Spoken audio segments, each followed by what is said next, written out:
হবই লাগে আমাৰ সম্প্ৰীতিৰ এটা খুব ডাঙৰ কিয়নো আপোনালোক এনেকৈ নাহিলে কিছুমান বিবাদ হৈ থাকে এইবোৰ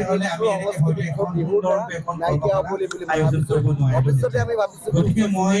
মেঘালয়ৰ নাগালেণ্ডতো বিহুৰ এটা ৱৰ্কশ্বপ হ'ব লাগে আৰু সেইটো কাৰণে আমাৰ সংগঠন আৰু আটাইতকৈ আমি গুৰুত্ব দিছোঁ যে ৱৰ্কশ্বপৰ দ্বাৰা আজি Guinness book of world record সম্ভৱ হৈছে আৰু কাইলৈ যদি আমাৰ মুখ্যমন্ত্ৰী ডক্টৰ হিমন্ত বিশ্ব শৰ্মা ডাঙৰীয়া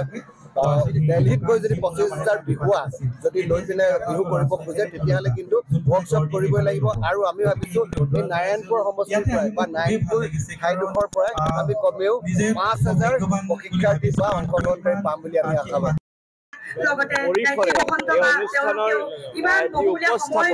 ইয়াৰ দ্বাৰা এটা কথা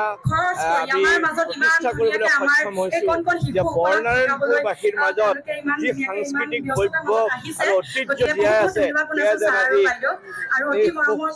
চেমনীয়াৰ পৰা জ্যেষ্ঠসকললৈকে সকলোৰে যি সমবেত আজি উপস্থিতি ইয়াৰ দ্বাৰাই প্ৰতিফলিত হৈছে আৰু আজি 7 দিনত যি প্ৰশিক্ষণ গ্ৰহণ কৰিছিল তাৰ আজি পূৰ্ণ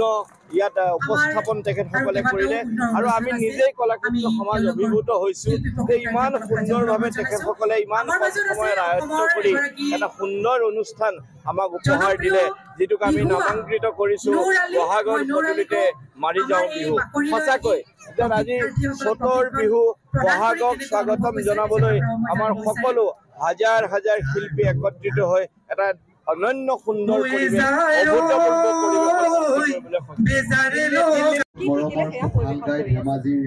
অভূতপূৰ্ব এই মুহূৰ্তটো সঁচাকে মানে কথাৰে ভাষাৰে বৰ্ণনা কৰি শেষ কৰিব নোৱাৰিম দিল্লীলৈ যোৱা এটা পৰিকল্পনা কথা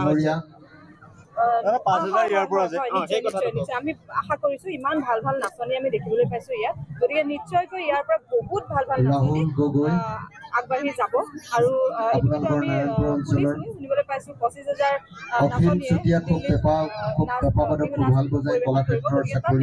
ইয়াৰ পৰা আৰু আমাৰ মুখ্য প্ৰশিক্ষক হিচাপে থকা আমাৰ সকলোৱে ৰঞ্জিত দাইটো আশা কৰিছে বৰ্ণাৰায়ণপুৰৰ পৰা 5,000 মানে কমেও 5,000 নাচনি যাতে বৰ্ণাৰায়ণপুৰৰ পৰা যাব পাৰে